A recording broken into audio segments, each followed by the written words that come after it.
여러분 반갑습니다. 지난 시간에 이어서 하나님께서 친히 성막을 통해 나타내신 구원의 길 두 번째 시간을 시작하도록 하겠습니다. 여러분, 성막에 대해서 우리가 알아가면서 반드시 염두에 둘 부분은 성막의 모든 것, 기구와 형식, 그리고 실수에 이르기까지 그 모든 부분에 사람의 생각과 계획은 전혀 포함되지 않았고 오직 하나님이 지시하신 그대로 만들어졌다는 것을 염두에 두어야 됩니다. 왜 그런가 하면 이 성막은 우리를 구원하는 복음의 그림자이고 모형입니다. 영원한 생명을 우리가 얻는 그 영원한 생명에 관한 성막, 이 모형, 이거는 사람의 지식에서 나오는 어떤 사상도 개입되어서는 안 된다는 것을 명백하게 보여줍니다. 그래서 이 성막은 사람의 뜻이 전혀 개입되지 않은 하나님께서 지으라고 명령하신 그대로 지은 것을 우리는 염두에 두고 지금부터 성경을 공부를 해야 됩니다. 복음이 변질되는 것은 사람들이 그 복음 안에 자신의 의견을 첨가하고 또는 삭제하고 또 다른 교훈으로 대체하기 때문입니다. 하나님의 말씀은 더하거나 빼거나 변형시켜서는 안 되죠. 복음은 기록한 그대로 전파되어야 합니다. 성막을 모세가 시내 산에서 본 그대로 치수 하나 틀리지 않게 모든 기구와 식양을 하나님이 지시하심을 따라서 지은 것처럼 새 언약 시대에 복음에 순종하고 말씀에 연합하는 그 모든 것도 성경에 있는 그대로 모세가 성막을 짓듯이 그렇게 우리는 치수 하나 틀리지 않고 순종을 해야 되는 것이 성경적이라고 생각을 합니다. 성막의 구조는요, 첫째, 바깥 울타리는 약 2.5m 높이의 세마포 울타리로 사면을 돌아가면서 세워져 있고 그 울타리에 큰 문이 있습니다. 둘째, 그 문 안쪽에 희생제물을 잡아서 태우는 번제단이 있습니다. 셋째는 번제단 뒤에 성막 사이에는 노수로 된 물두멍이 있습니다. 넷째, 물두멍을 지나면 하나님의 집인 성소가 있습니다. 그런데 그 성소는 두 개의 방으로 나뉘어져 있고 입구 쪽의 방을 성소라고 부르고 안쪽에 있는 방을 지극히 거룩한 방이라고 해서 지성소라고 부릅니다. 이 성소는 모두가 황금으로 되어 있어서 황금의 집이라고 부르기도 합니다. 이 성소에는 하나님의 영광이 충만하게 계시되어 있죠.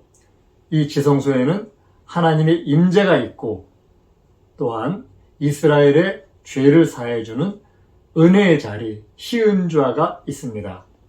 그러나 그곳에 들어가기 위해서는 분명한 길과 절차를 따라야만 합니다. 만약 정해진 길과 절차를 따르지 않는다고 하면 대제사장이라 하더라도 누구라도 죽습니다. 성막이 세워지고 처음으로 하나님께서 세우신 대제사장과 제사장이 있는데 그들이 바로 아론과 아론의 아들 나답과 아비후입니다. 아론은 이제 대제사장이죠.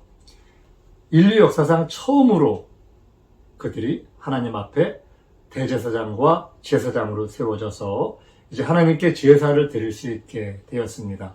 그런데 이제 대제사장으로 또한 제사장으로 세워지고 제사를 드리던 나답과 아비후가 하나님이 명하시지 않은 다른 불로 하나님께 분향하다가 불이 야훼 앞에서 나와서 그들을 삼켜서 나답과 아비후가 죽은 사건을 성경에서는 기록하고 있습니다.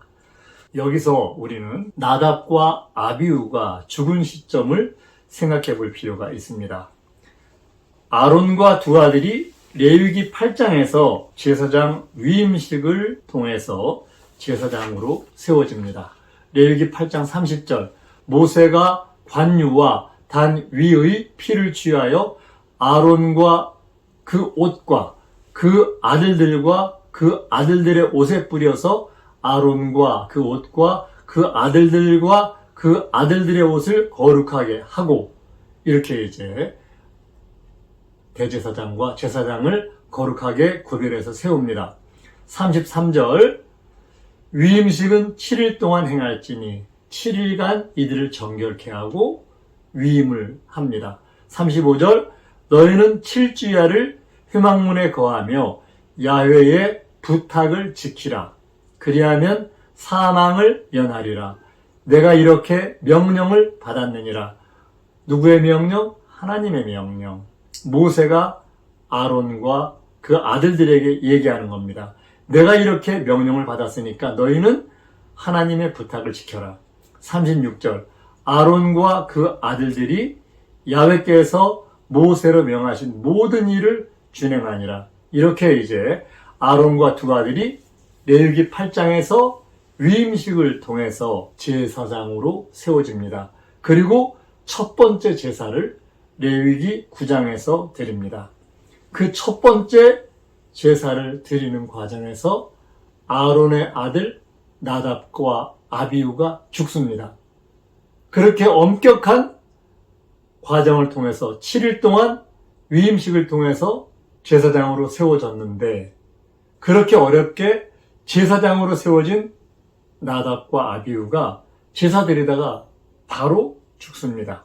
레위기 10장 1절 아론의 아들 나답과 아비후가 각기 향로를 가져다가 야훼에 명하시지 않은 다른 불을 담아 야훼 앞에 분향하였더니 불이 야훼 앞에서 나와 그들을 삼키매 그들이 야훼 앞에서 죽은지라.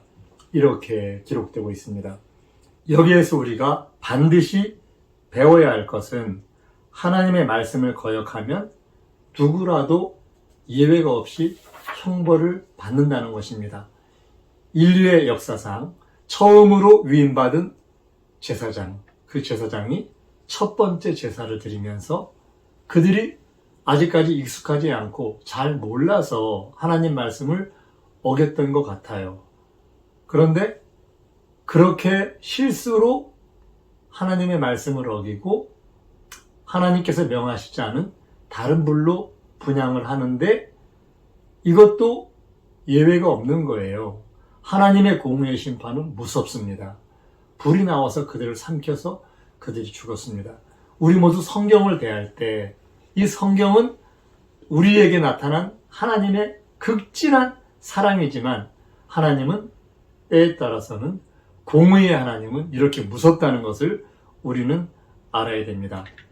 이 성막에 들어가는데 성막에는 큰 문이 있습니다. 사람들은 오직 이 문을 통해서만 성소에 들어갈 수가 있습니다. 이 문은 그림자이고 실체이신 복음의 주체이신 예수님이십니다. 요한복음 10장 7절에 보면 예수께서 진실로 진실로 내게 이르노니 나는 양의 문이라 이렇게 말씀을 하십니다. 예수님은 복음의 문이시죠. 그리고 하나님 나라로 들어가는 유일한 문이 바로 예수님이라는 것 우리는 기억해야 됩니다.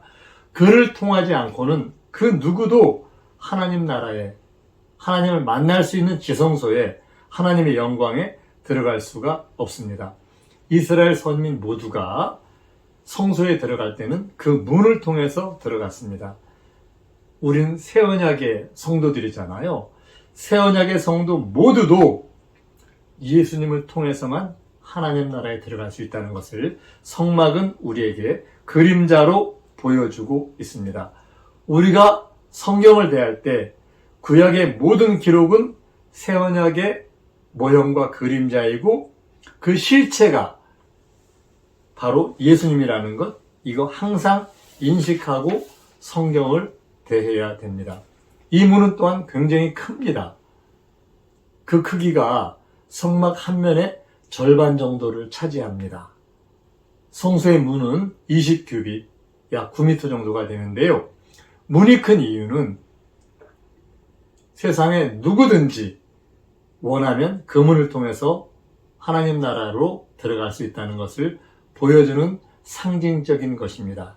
아무리 못난 죄인이라도, 아무리 악한 악인이라도 그가 회개하고 진실로 원하면 그 문을 통해서 하나님 나라에 들어갈 수가 있습니다.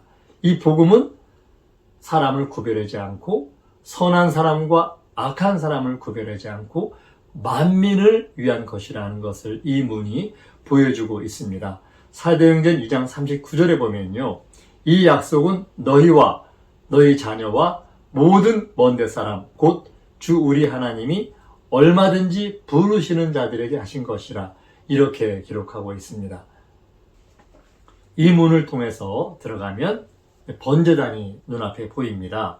이곳은 제사하는 곳이죠. 우리가 예수님을 믿기 시작할 때 가장 먼저 만나는 것이 그의 십자가입니다.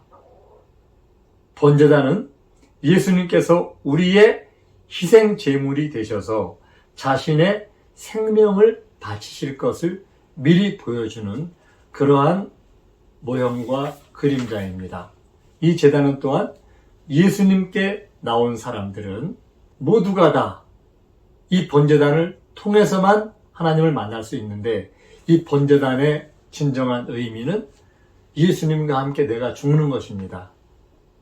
예수님과 함께 내가 죽는다는 것은 진정한 회개를 말하고 있죠.